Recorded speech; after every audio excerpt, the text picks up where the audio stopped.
Hello, survivors. Welcome to the State of Decay 2 stream, your source for all the inside information about State of Decay 2 and Undead Labs. I'm your host, Geoffrey Card, and I want to thank all of you for your patience as we have slowed down our stream cadence lately. We used to stream every week, now we stream every other week, and we've actually got a couple of vacations coming up. We've got Memorial Day, we've got the 4th of July, so we're not communicating as often as we used to, but the reason is we're all hard at work on the next update that's coming down the pipe. Chris Haverneck, one of our recent guests, he's collating all of your survey feedback right now. Joe Swarner is parsing your bug reports. Lucy and Eric and Zoe and Larry, that whole team are tweaking gameplay based on your feedback.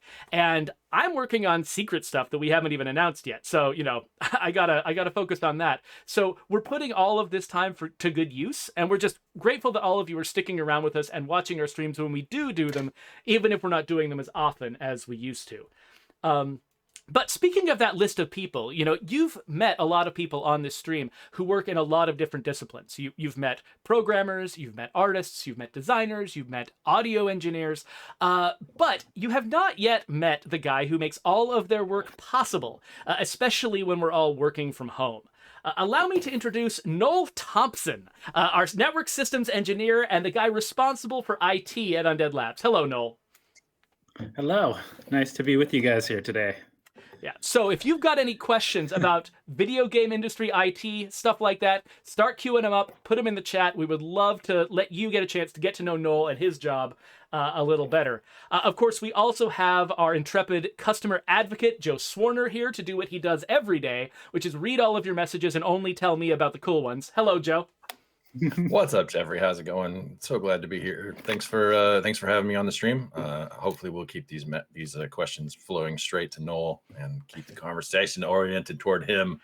Yeah. So we do want most of our questions to go to NOEL. We do want to be able to give him a chance to talk as much about his job as possible. If you do have questions about what's going on in the public test realm, Joe and I can field some of those too. But we do want to keep our focus on NOEL as much as we can. So get those questions queued up. It looks like our moderators are actually already sending us a couple.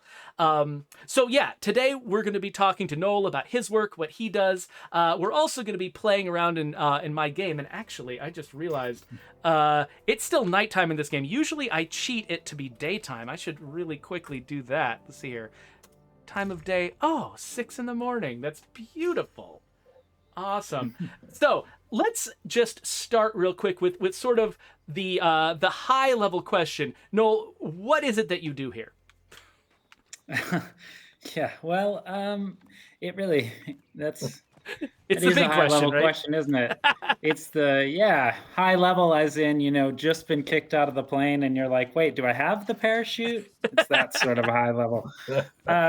There's really, IT in the games industry is really interesting because we sort of, we touch every part of things. I think, as you kind of mentioned, there's pretty much no aspect of the business that doesn't require some sort of technology, right? On some level. Sounds super basic, but what it comes down to is that there's all these moving parts and aspects that need to be coordinated, and they tend to funnel through some sort of IT type. Well, there's also engineering, right? So we have people in our engineering department who are actively working on what I would term product development, right? They're making changes, but they're doing things that'll affect the game itself, or in some cases, the infrastructure we use to build the game.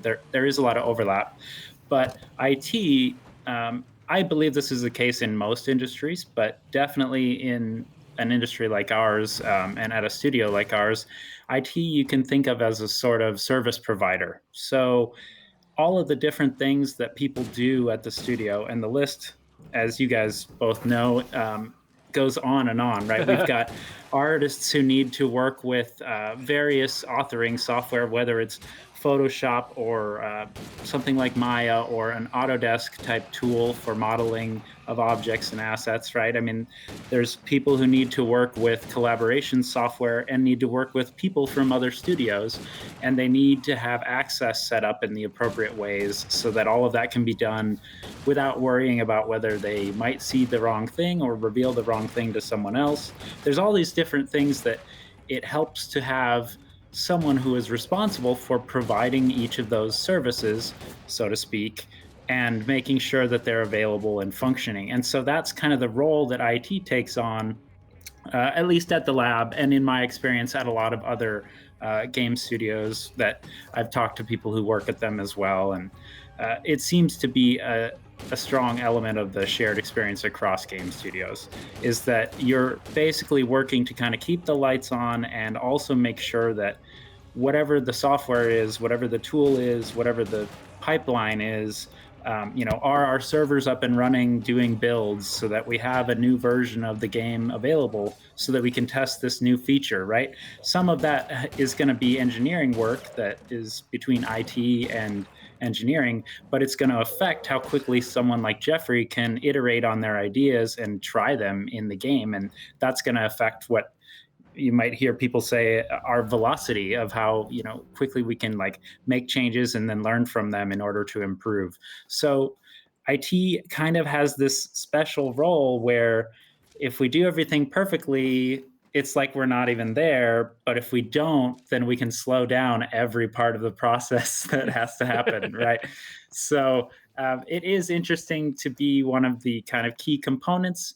But I would also say, and this is a sentiment that has been shared with me by other friends in the industry within our sort of branch within IT, game companies are one of the more open, typically, in terms of their internal cultures to taking information and collaborating amongst each other, regardless of things like job roles and titles. And so I would say, for me, for example, I certainly don't feel like the only way that I can participate in the studio is to, sit back somewhere and make sure that the network cables are all plugged in, right? There's significantly more to it than that. And sometimes it's surprisingly more. Sometimes it's, contributing sounds for a voiceover or something like that. There are so many different ways that, let alone just simple ideas of like, hey, what would be funny is if the car did this. And then someone says, Joe says, hey, actually, I already know that we have 5 people a week requesting that you could do that with the car. And then everyone starts to kind of come together on it, right? And it's generally such a like group dialogue process that it's one of the more refreshing things about what would otherwise be, kind of more typical as far as a job. IT, I mean. Yeah, and you probably would not give yourself enough credit for this, but NOEL is actually one of the most active parts of our internal community on Undead Labs when it comes to discussing what new games are coming out, what weird new ideas people are trying at other studios. Like NOEL is very actively engaged with the gaming press and announcements and new trends and stuff. He brings he's not just contributing on the side of just like physical facilities. He's very actively participating in all of the conversations we have about what's going on in the industry, what we should be doing, what good ideas are out there. So NOEL is a renaissance man when it comes to his participation.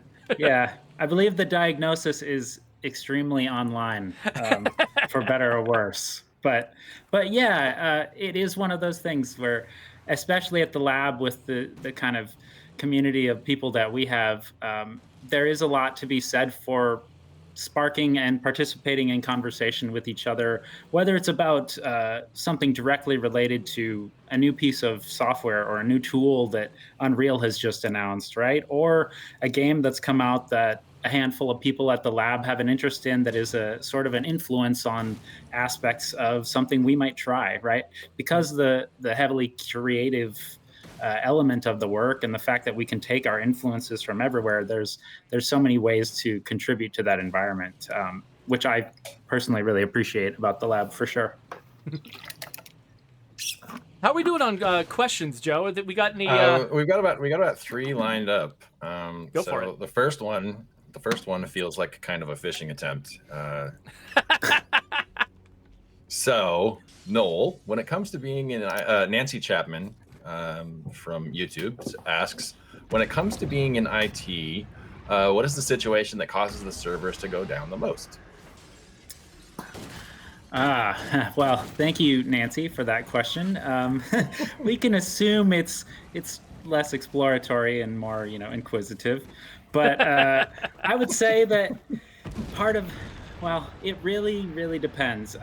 Because when you say the servers, there are ultimately a lot of different things at play, right? There are the servers that actually are maybe hosting the game sessions, and those are living in various places, but they're largely within Microsoft infrastructure because a lot of our session handling is built on top of a sort of platform that Microsoft provides, right? So we get a lot of use out of the sort of integrations between Unreal and some of these Microsoft platforms. And so in some cases, it wouldn't be our fault at all, for better or worse. In fact, often that's like worse, right? Because our hands are tied.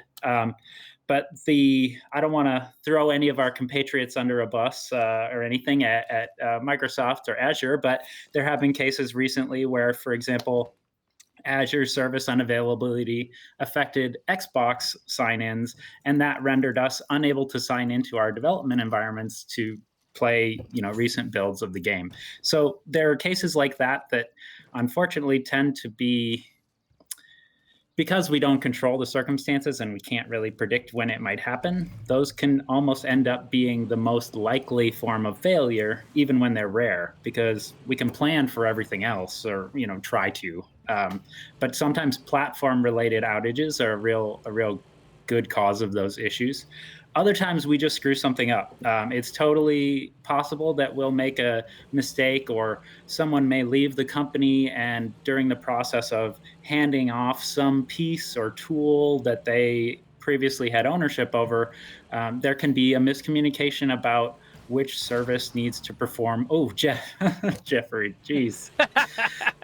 there can be, a miscommunication about which service needs to run a certain thing or operate with the right permissions, right? And then you can get into circumstances where the person who knew is now gone, and the people who've taken over are aware of it, but they have a lot of other things on their plate, right? And then over time, that if no one gets on top of that, then you can end up with drift, where suddenly the state of the systems is not really well known enough to anticipate a problem, even if it's a simple problem like, oh, the account for this, its authentication ticket expired, and so it was no longer able to run this little copy command, which meant that the files were not in the right place when the server tried to initiate a build, and so it hung up, and that held up other builds, and as a result, this other change is not available for someone to test on Monday morning.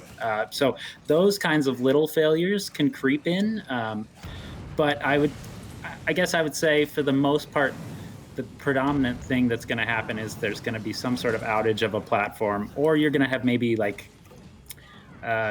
you could have an actual network outage type thing occur at somewhere that we have servers hosted for our internal services.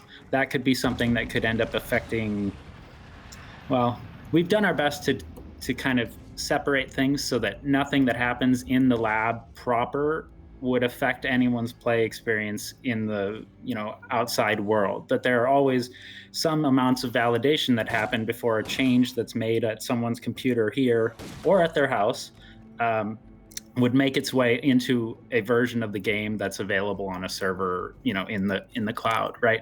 So that gives us a little bit of security. As far as things we do, we usually break them for us rather than breaking them for everyone else, I guess that you could say. Sorry, I kind of got it. Yeah. No. This is great. No, that's this awesome, is the good stuff. Noel. The chat is loving it. So thank you very much. Second question, Noel, how often is the solution? This comes from Righteous Ham, also on YouTube. How often is the solution? Just turn it off and turn it back on again. I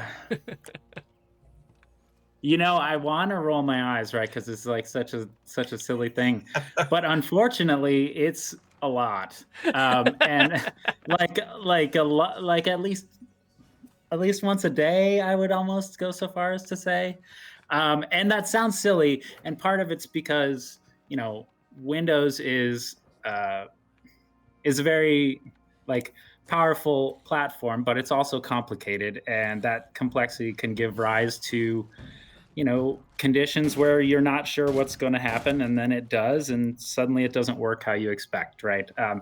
And if you couple that with Windows updates. Like I would say a lot of the time we experience strange issues that don't seem to affect more than one person at the studio at a time, right? Even though we have fairly consistent setup in our systems, how people log in and everything. So you would think, oh, if the VPN client isn't working for this person, the failure, it shouldn't be working for this person either, right? And a lot of the time it turns out that you just needed to check for some Windows updates and then apply them and restart your PC, and like it's almost frustrating because it doesn't give us the as clear of an ability to learn exactly what happened, right?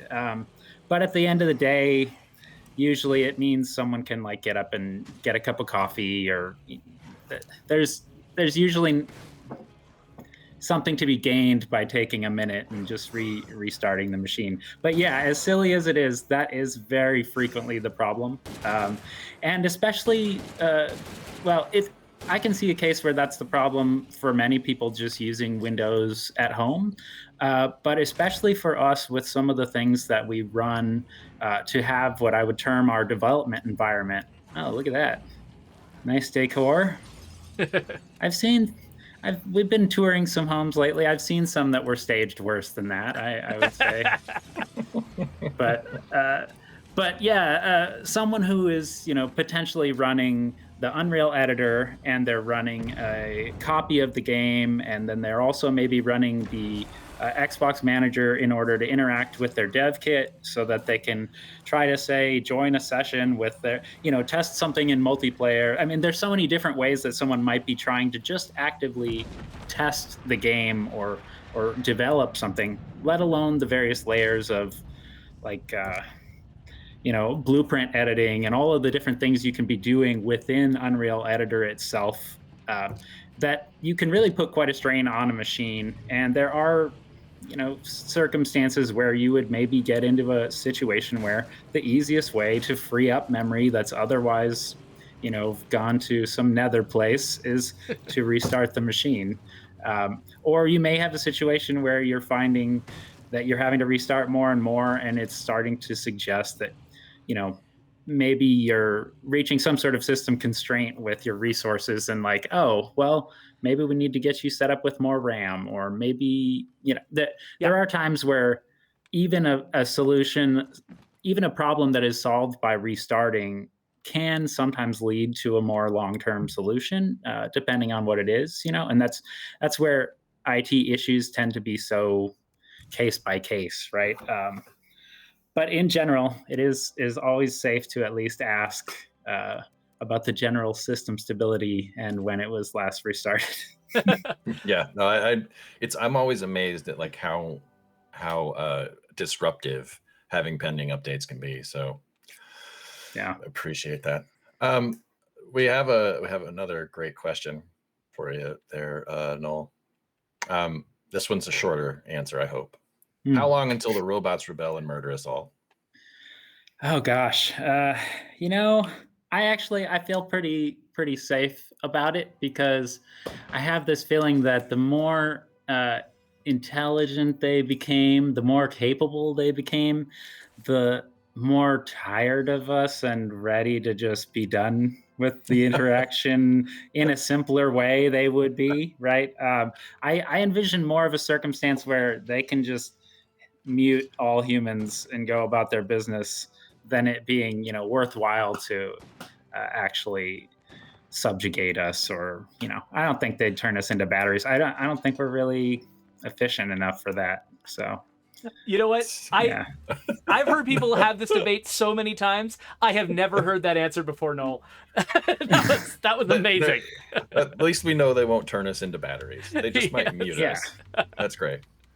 Yeah, if anything, it might just be neglect while they go about their business industrially and create an environment that's no longer hospitable for us. I could see that, definitely. All right. Next question from Dunedin on Twitch. How did I don't remember if you were, I don't know if you were here or not when this happened, but how did the CryEngine switch to Unreal affect IT? Oh, I was not actually at the lab. And that's another case where, gosh, I mean, I know who you could ask, but he's off doing other things right now. But it's one of those things where largely that sort of effort ha- doesn't have to, but it ends up being driven by engineering, which is to say, even though I was calling them product development earlier, they also generally have a lot of leeway to dictate their own destiny in terms of like, well, which tools is engineering going to be using, which platform are they going to be developing on, and all of that. And so a decision like changing the engine really ends up being a lot more dialogue and discussion for them to conduct within engineering because they're the ones who are going to have to work in that environment day to day, right? So from an IT standpoint, it just kind of ends up, and like I said, I didn't directly participate in the engine switch at the time, but it largely, from my understanding and the documentation that we have, which is a few years old now, admittedly, um, it ends up being a matter of just being ready to essentially provide additional services in the context or the way I was describing it earlier. You just have to be ready for IT to essentially provision whatever they might need. So, oh, we need to get more hosts available in a different configuration, or maybe we're going to do cloud-based servers for these, and everything that they do with the new engine, we'll do it over here, right? Within our source control system, we make new depots and such so that that information can all be separated out, and we preserve all of the old data from before the engine switch so that we have all those components and things, even if over time they become basically unusable because we've made so many adjustments to our architecture, I guess you could say. So like there's definitely a role for IT in terms of trying to ensure that as little harm as possible can be done in the process, right? Or like that there's no possibility of losing any knowledge along the way. And I would say contributing as much as possible in the area of making infrastructure and resources available, whether it's virtual servers or whatever the case may be. Essentially handling the the wires and the walls of it, technology wise, and letting engineering then just worry about choosing which tools they want to use, not where those tools need to be installed and what account they need to use in order to access them. Those are the kinds of things that IT can step in and say, okay, well, if this is how we're going to do it, then it seems to make sense for us to provision you guys to use these accounts, or each person can access it through their typical account that they use already with two-factor and blah blah. Take on as many of those side things that are not really the objective of the decision making that engineering is doing about, oh, we want to switch to this engine because it's going to allow us to do this and this and this within the game and the development process, right? So I would say there's a place for IT to identify the things that are not necessarily important for other people to have to make those decisions, or other people may not even have the context to make those decisions. And so that's where IT's role and the fact that it's sort of like this gel that fits in all the cracks and is the mortar between the bricks of what's happening gives us an advantage to know, hey, maybe also you should talk to so and so about this because they're doing this over at this other studio, and maybe we should try that approach. Or there's yeah. So you mentioned source control. I think a lot of people in the audience might not actually know what source control is. Do you want to give them a quick primer on? Because I think that is probably one of the tools that we use to build games that is probably most in your wheelhouse as far as that kind of thing goes, right? Yeah. I would say that source control is a very major service in games, particularly because of the intricacy of the game development process and the number of different files and components and processes that have to be undertaken in order to produce a game that is ready to play in a packaged format, that is ready to distribute or download, all of those various parts, right? So when you look at that, you need some way of knowing the state of everything, right? Because there's too many things. There's thousands and literally hundreds of thousands of files in our development environment, and there's no way that you could track all of those and just be like, oh, do you remember who edited that last? No, that's not going to work, right?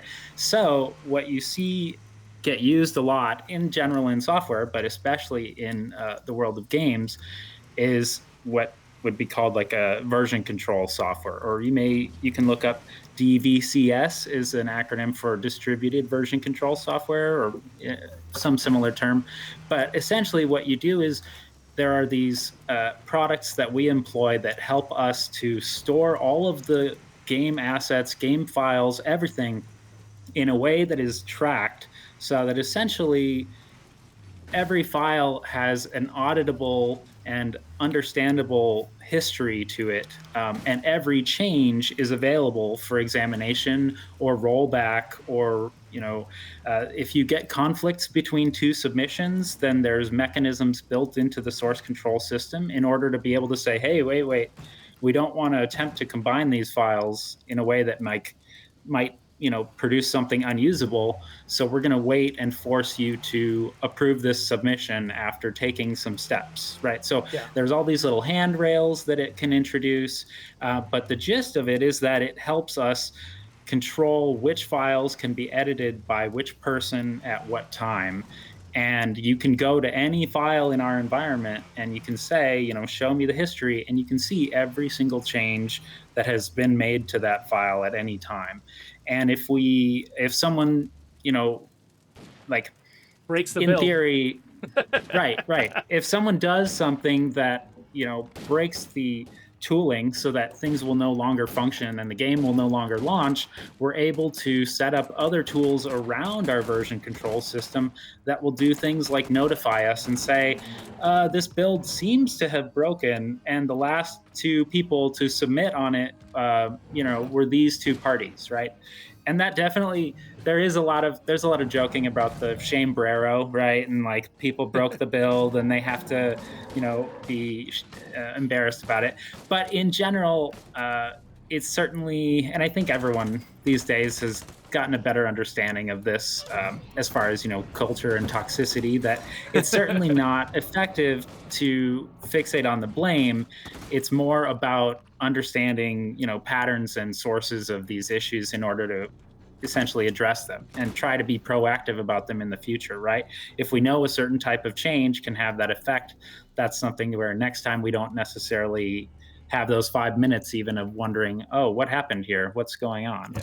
Yeah, so in practical terms, like sometimes there will be a build failure, and then a Slack message will pop up, and everybody who checked in leading up to that build failure will get pulled into a thread to be like, okay, let's figure out who broke this so that somebody can fix it real fast. Right. Which is that's a fairly new experience that I'd never had at any previous studio. It's like a lot of these tools that people are coming up with now to just let people know, hey, you might have broken something, you can fix it real quick. It's been really sort of eye opening to me, like how much more efficient and quickly we can deal with problems, with tools like that. Yeah. So version control, I think it's one of those key tools for us that makes our business possible, definitely. But we even use multiple kinds, right? Mm-hmm. So we use Git and we use Perforce, and we use them for different things.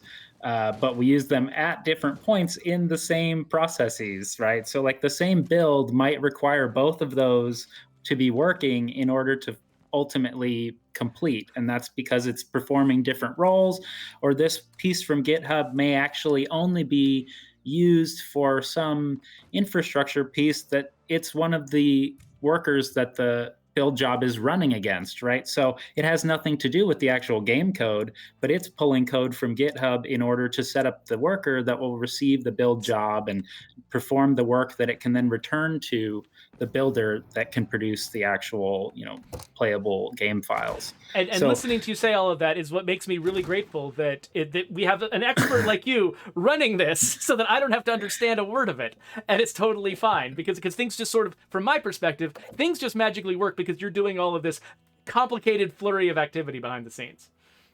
And well, I just want to say, like, chat's really loving the fact that you are so passionate about IT. And for those of you who have just joined us, we are talking with NOEL Thompson, who is our IT professional here in the lab, and has been doing a bang-up job organizing for us since especially since last year, when we went into sort of work from home.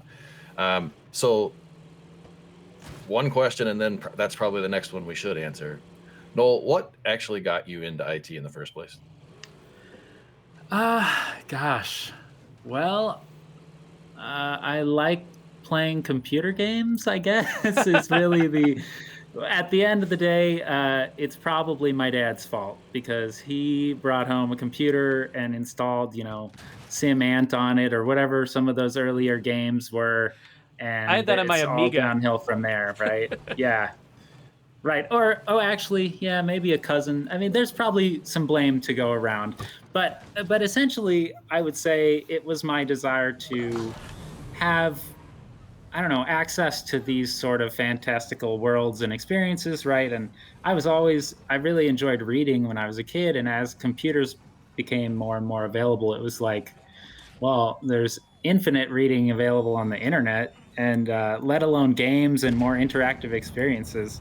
And so that kind of was what made me interested. And then, frankly, I'm also kind of lazy. And it turns out that one of the really like key elements of this sort of role, or not this role, but like of our industry, IT in general, is it's about finding, well, depending on who you ask, another way to describe laziness, right, is to say that you get the most done with the least amount of invested effort, right? So that's rather charitable. Yeah, it's efficiency. charitable. But, Efficiency.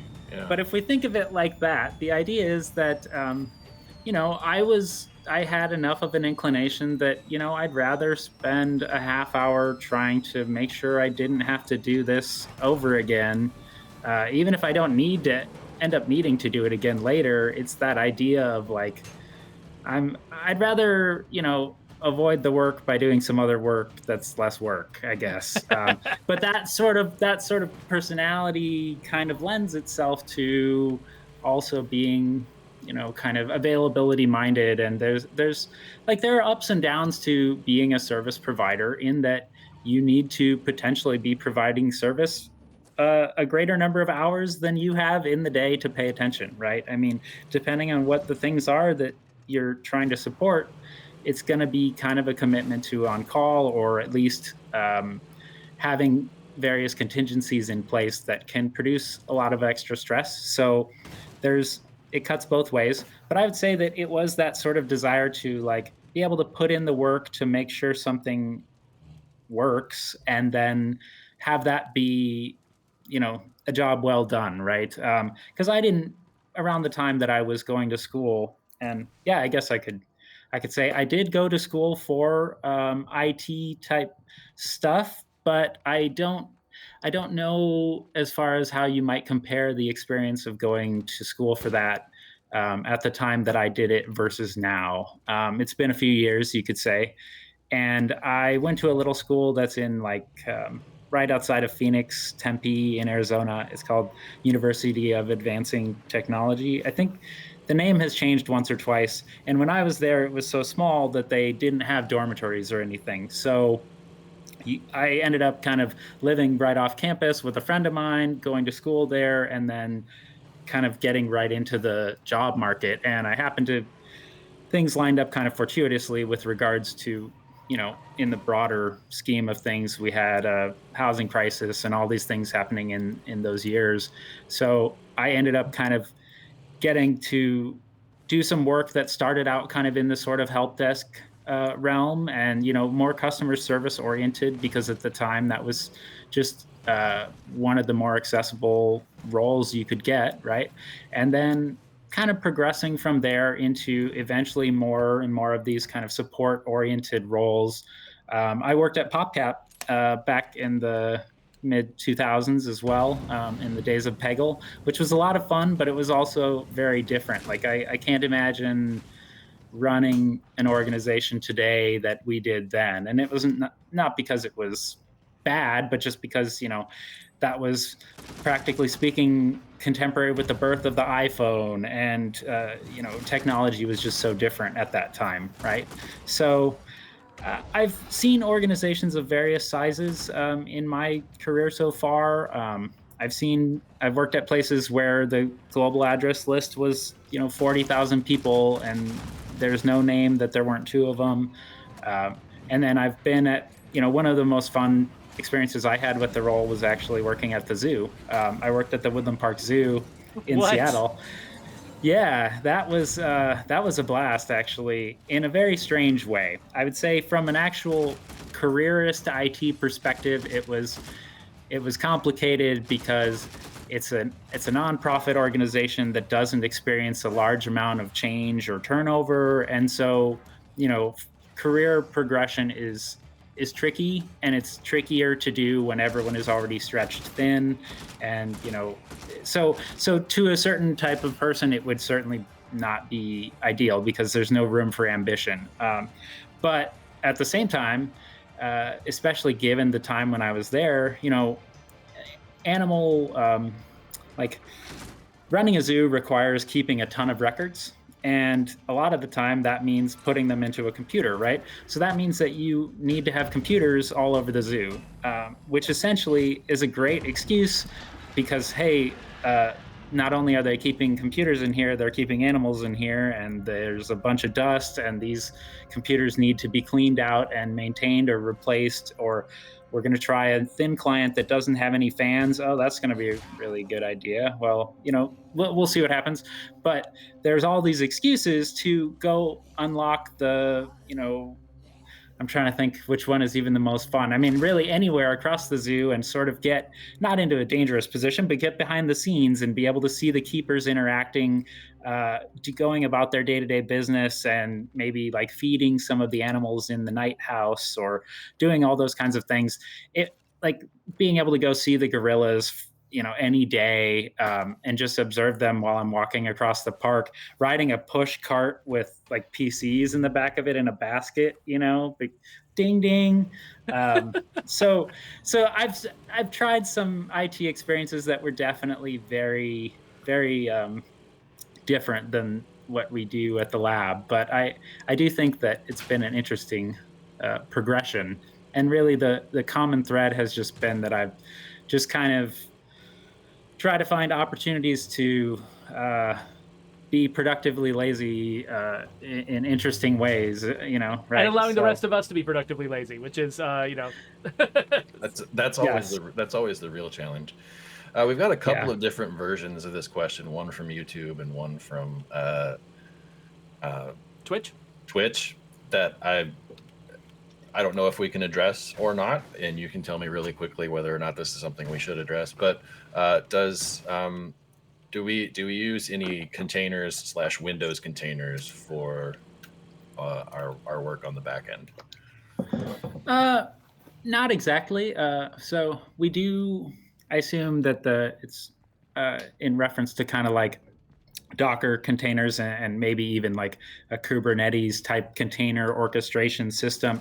Right now we don't, but we do actually have the ability to do some of that, and we've tinkered with it as far as there have been some at least test scenarios where we were looking into whether or not it made more sense to load up some of our build workers in containerized form versus doing the way we do now, where we can do like a template defined virtual machine that gets stood up on demand, or lots of those things. Unsurprisingly, we do a lot of our stuff and a lot of our cloud infrastructure through Azure.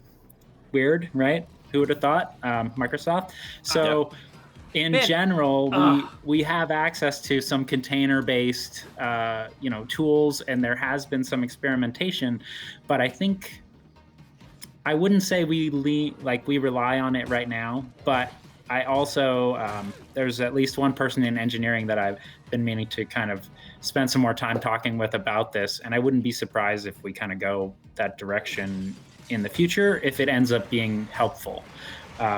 But it's one of those things when it comes to technologies like that too. At the end of the day, is it useful or not is really tends to be the driving factor, right?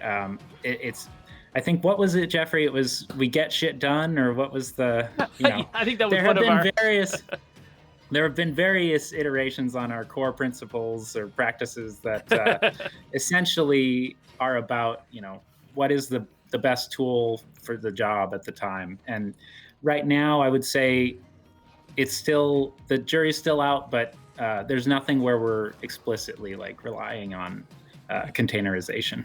So one thing that this situation that I'm in the game has got my attention on is the Yeah, fact that I was wondering wouldn't it what be you nice? were up to. Well, just I ran out of ammo in my weapon, and wouldn't it be nice if there was a quicker way for me to switch to a backup weapon so I could actually deal with these monsters without having to climb onto a car first?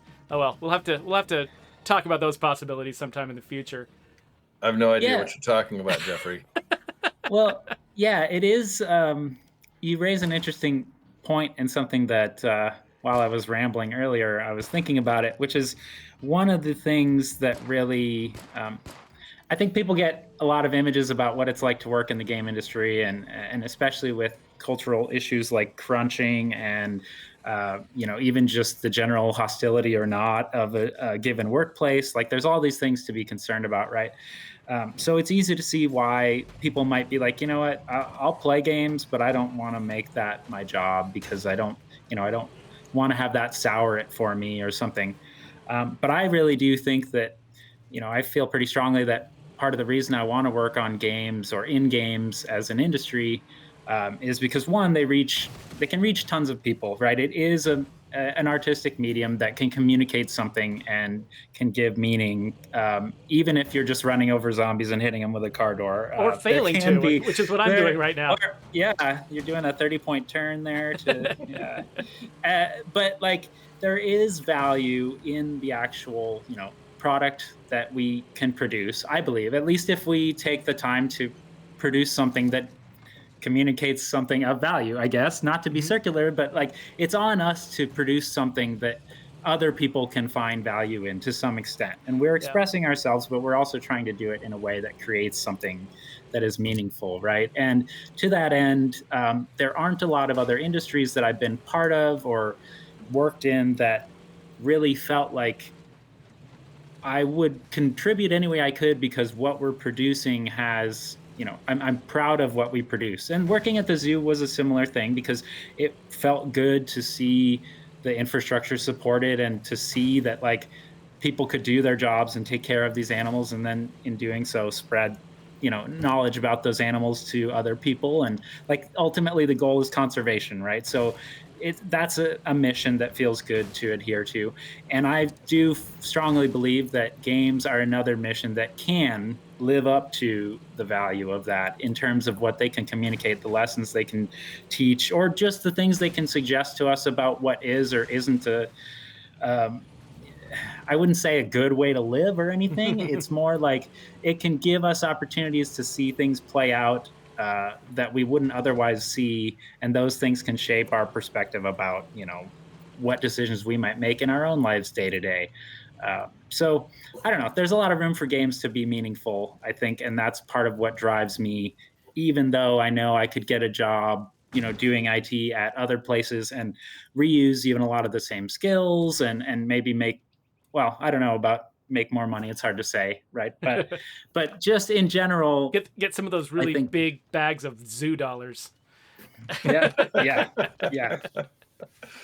All right. Kangaroo bucks. So, what was the most unexpected complication of this last year for you, Noel? Oh man, unexpected complication. Well, I don't know. I guess a lot of them were definitely unexpected, but it has been a learning experience for all of us. And one thing that I've kind of So I assume this is largely in the context of, we've had the pandemic going on, and people's life and work styles have changed, right? Right. And that has affected us at the lab, and it continues to be a big impact on how I do my job specifically, for example, because I'm not, there's things where I'm not walking up to someone's desk and having a conversation with them about something anymore. I'm, maybe sending them an email and then shipping them something, or having it shipped to them. And, we have a number of employees who I've never met in person. Right.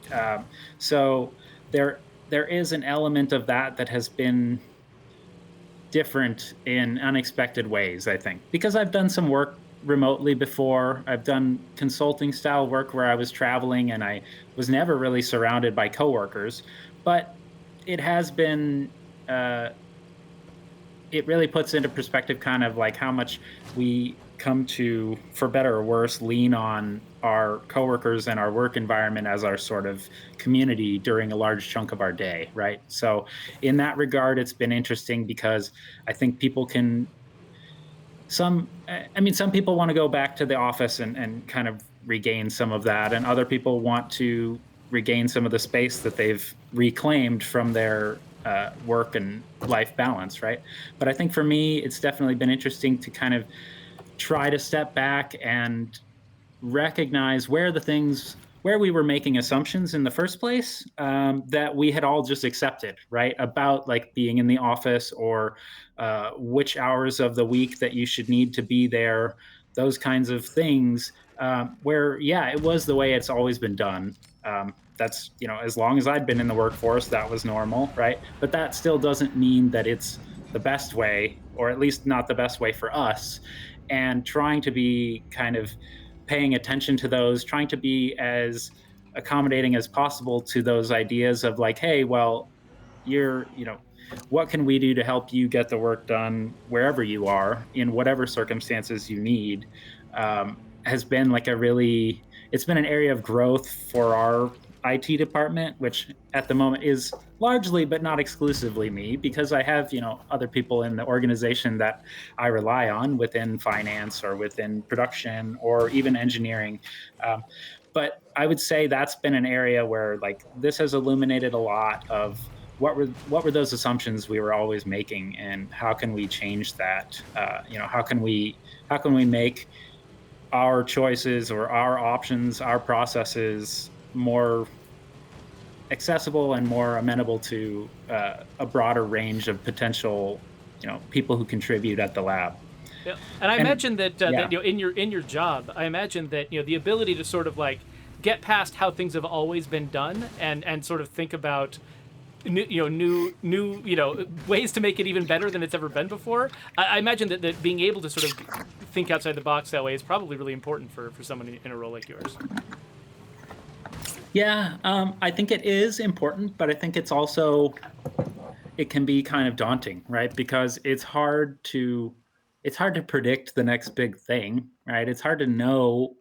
So you have to be very watchful. You have to be kind of paying attention, looking around what's out there, asking other people what they're thinking, or what they're doing. There's a lot of sort of research and development that goes into providing good services, I think, in terms of, right now we're still trying to change some of the hardware we order in order to improve the performance of like build and compilation tasks for some of our engineers. And so like there's a lot of back and forth of, oh gosh, what's the supply of these CPUs and GPUs, and but it's a gradual improvement that has to be kept up on, right? Like we can't just order the same CPUs that we did 8 months ago, even though they were fine, but like our workloads have gradually increased and our needs for resources have increased and so forth, right? So there's a lot of like just trying to stay ahead of the state of things that becomes consistent.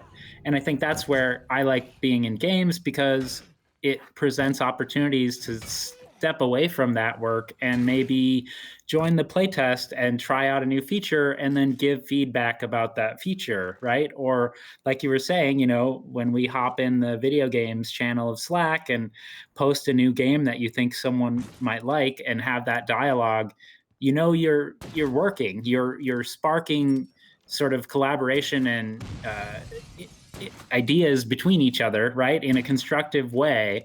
And it's not necessarily just, oh, get here, clock in, start making some accounts, start resetting some passwords, right? Like there's more to being productive than just any one specific facet of the job, I guess, is Yeah. what's really nice about games.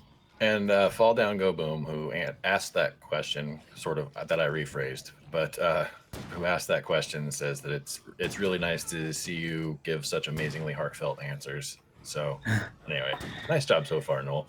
For those of you who may have just joined us, this is Noel Thompson. He's our IT guy at Undead Labs, and we are talking to him today about the role that IT plays in game development.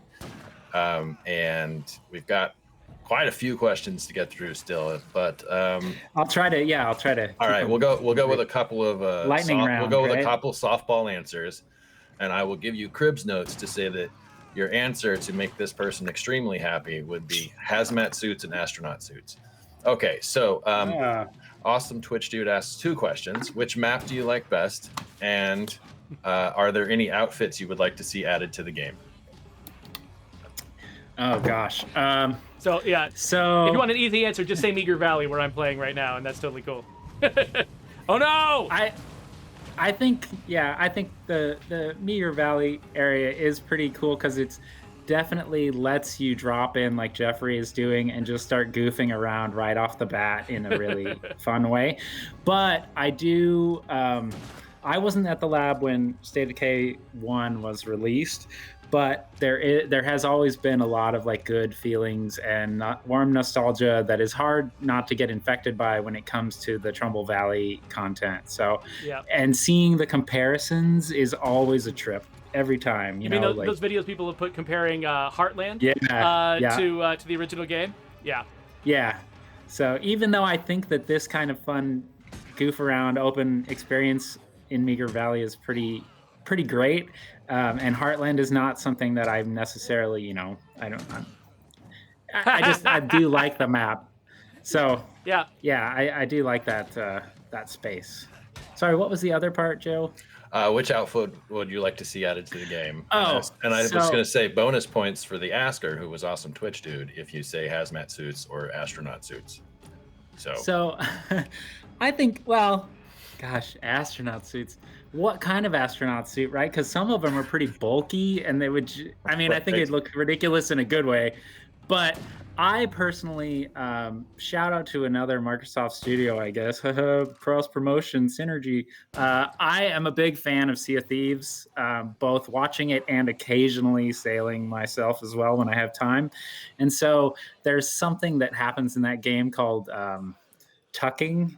It sounds really silly, but essentially they're like nondescript clothing for concealment and like being able to, roll up in a ball and have no one see you kind of thing. And so I've always thought it would be funny if we had some outfits that were more intentionally like, a dark pajama suit for hiding, even though it doesn't quite make as much sense in the State of Decay world as it does in on a ship, because the zombies are not as likely to only look at the map table and then walk away. Just tuck yourself into a ball, roll into the nearest shrub, and the zombies just go walking by and don't notice you. That would be or like a barrel. I mean, a barrel. I could see a barrel hide, right? Or they just push you down the road in it, right? Okay, let's see. Sorry about that. Slutty Little Ninja asks, "Are you a fan of the IT crowd?" It's complicated, right?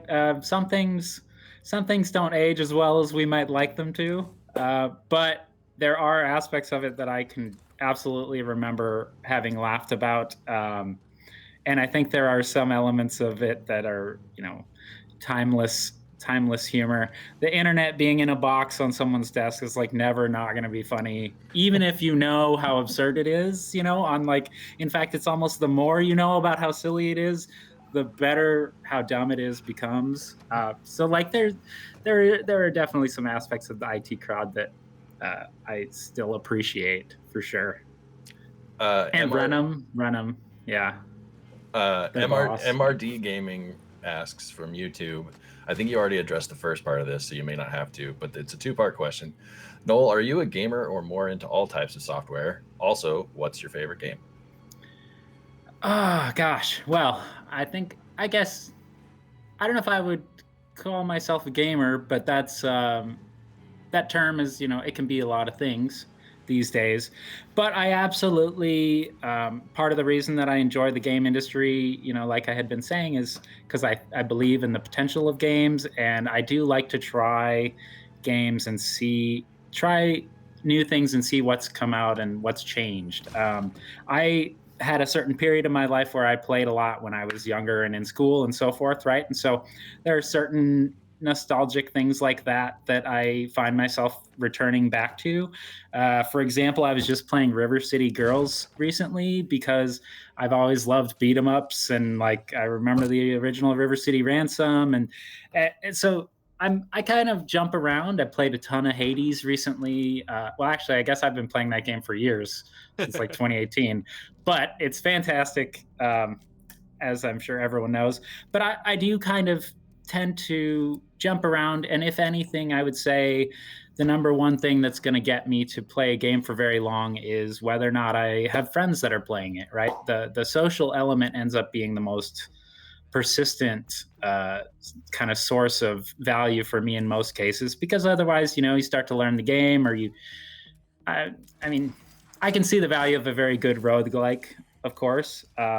And I love Metroidvania style games as well, as long as they don't make me extremely sad, like Hollow Knight, which I didn't appreciate. But, just in general, I kind of can appreciate most types of games, assuming that they have something about them that can grab me. I've even spent plenty of time playing Serious Sam back in the day, so it's certainly not about the sophistication. But at the same time, I would probably these days sooner play some Crusader Kings 3 than Serious Sam again, even though one is like so complicated that it takes like a half hour to load the game into your brain's RAM just to remember what you were doing last time you played. But yeah, I guess you could say I am a gamer now that I. If you play Crusader Kings 3, you're serious about something. Yes. So we're coming to the end of our time, so we should probably start wrapping up. By the way, thank you so much, Joe, for funneling all these questions from the chat. It's been really great for one thing, I've been able to just sit here and focus on killing these plague hearts, and I was not thinking about the flow of the stream at all. So thank you so much for playing that role. The SSDs that we've seen, believe it or not, fail the most. I have 4 or 5 of them up on my desk right now upstairs. But they are Samsung Evo 570s, I want to say. One of the more recent Samsung M2 drives has been like, I don't know what it is. I don't know if we got a bad batch, but we've had a bunch of them fail.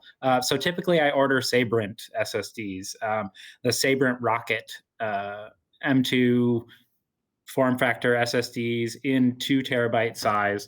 The Rocket 4s are really good. The performance is good, but since we're not typically disk bound, except for like artists who insist on storing all their files on their C drive, and then there's all these edge cases. But in general, we go with like a Sabrent Rocket solid state drive. Anyway, sorry, Geoffrey. Well, that's fine. I saw someone had asked. That's great. No, that's we've got you on here. People want advice. Go for it. How about you tell them goodbye then, because we're about to wrap up. Well, thanks everyone. I'm sorry we didn't necessarily cover every question or topic, but maybe I'll join in the future, and maybe one of these times we can do some co-op SOD or whatever we decide to do. But it's been fun to talk to everyone, and it's a little bit one-sided since I can't see all of your responses in real time necessarily and still pay attention, but I'll maybe get better at that in the future too. So thank you for having me, both of you guys.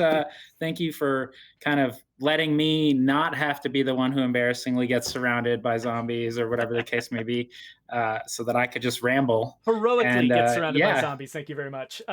Yes. Thanks for having me on. And thanks to everyone for watching. And I'll talk to some of you in the future as well, or in our community or wherever it happens to be. Actually, if folks, if you want to, see how to get involved with our community and stuff, if you're watching this later on YouTube, we have a bunch of links that we always put down in the description. And if you want to leave a comment and say, we want more Noel Thompson, definitely let us know. Joe, any last comments you want to make to the audience before we leave? Just thanks everybody for a great stream. Thanks Noel for being a wonderful guest. And chat, keep it going. And I did not laugh throughout that whole thing. Thank you for giving that up very early. All right, well, with that, we're going to get out of here. So it's going to actually be a few weeks until our next stream because, again, we've got a lot of work to do. So we're going to be back on June 7th. That's 3 weeks, I believe, from today. Joe's going to be the host, and we might be talking about something new. So we'll leave you to speculate on what that might be for about 20 seconds while we're awkward. I don't know. Do you think that these guys are gonna guess? I don't know. Have we given them enough hints? I don't think so. Like I don't know what we're gonna do. They might need more hints. I mean,